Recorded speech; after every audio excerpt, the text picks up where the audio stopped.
We are going to jump into a few topics right now. About a month ago, the Quebec government announced changes to its tuition policy for out-of-province students, Canadians from outside of Quebec, as well as international students. They were going to double the tuition for these people. They've changed that now, a little less on the money side, but they've added a French component to the graduation requirements for all of these students. And the impact so far has been a drop of 20 and 30% respectively in Canadian and international applications since this announcement at least one of the three English-speaking universities in Quebec, those being Concordia, McGill, and Bishops. And we're joined by Develle Morrison from Bosley Real Estate Limited, who went to McGill. And we want to get her take. Good morning, Develle. How are you? Pretty good. How about yourself? Well, I'm good. So if these requirements had been in place, if tuition had been as high as the Quebec government wants it to be for out-of-province students, and this requirement that these students be proficient in French upon graduation, would you have gone to McGill? No, not at all. No. And so when I went to McGill, I went a long time ago, and I graduated with a Bachelor of Commerce in Management Policy and Finance. So I'm very grateful that I went there. It was an amazing experience. My tuition was $465 per semester. Wow. Well, they're talking 13 grand now for the year, I think. You know, I just think this whole thing is sad because they basically said, because there's a decline of French-speaking people in Montreal, we are going to basically blame Concordia and McGill for that. And I can tell you from being a student there, and quite frankly, my French isn't where I would love it to be, but I also did take French while I was at McGill. And while I was in Montreal, I would try to speak French to people, and they automatically switched to English.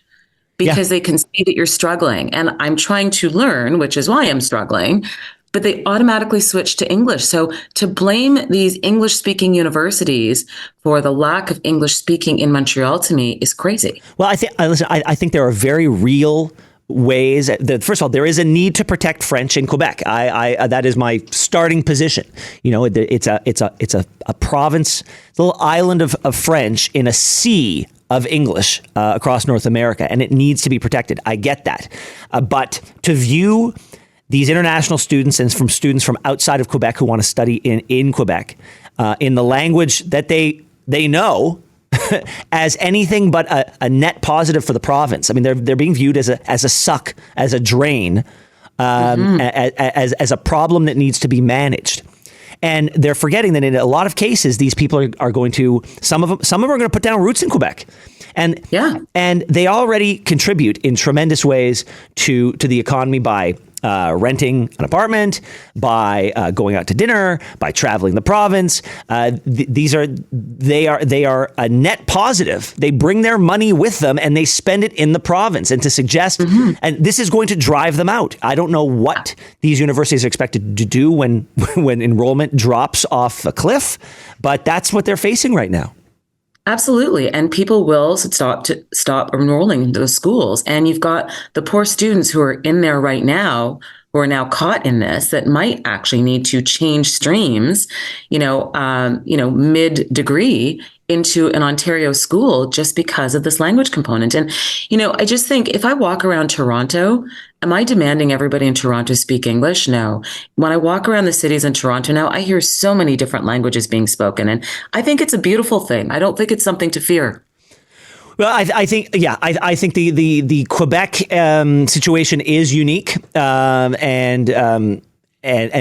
like I said, deserving of protection. But I don't think this is the way to go at all.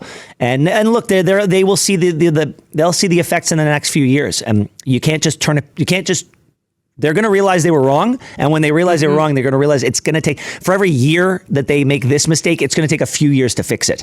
So they can't just turn around and say, okay, well, we screwed up last year. No, you've screwed up a 4-year plan for students who are no longer at the school. And they've told their friends, and the schools, the high schools that those kids came from are now gearing their students to go elsewhere. So it's going to take, to right this ship is going to take years.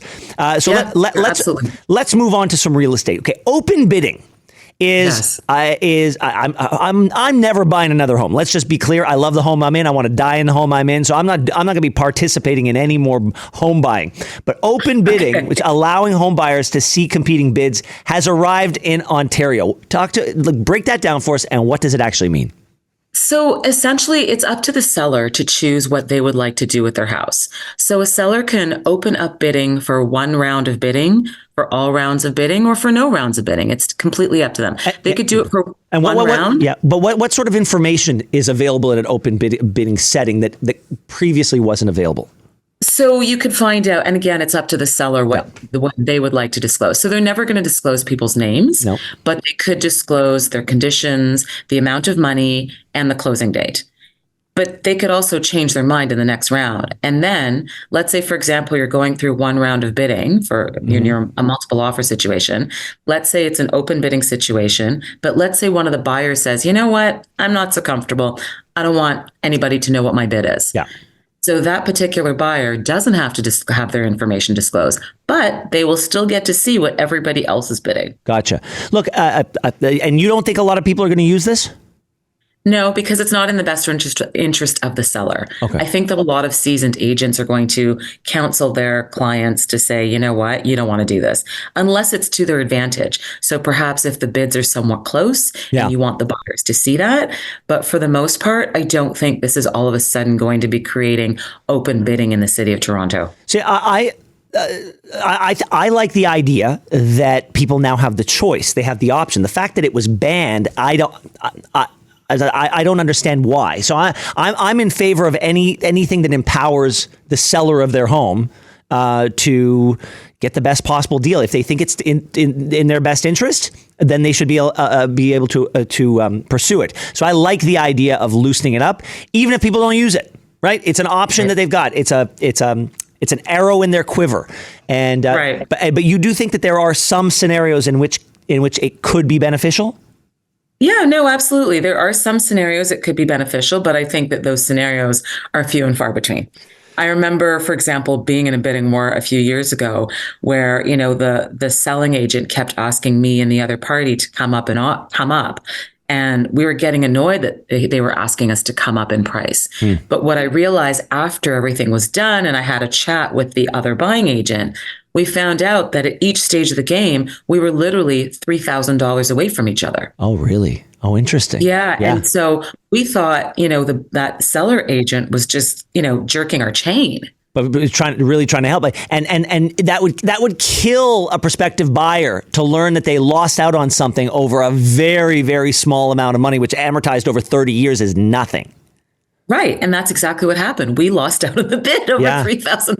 Oh, my goodness. I remember we had a bidding war on our home, and we went with a couple who wrote us a lovely letter, and they said, if you take our bid, we'll let you stay in the house for up to 6 months while you look for another house. And we knew how hard it was to buy a house. We're like, deal, sold. We like the cut of your jib. Hey, Develle Morrison, thank you so much for joining us today.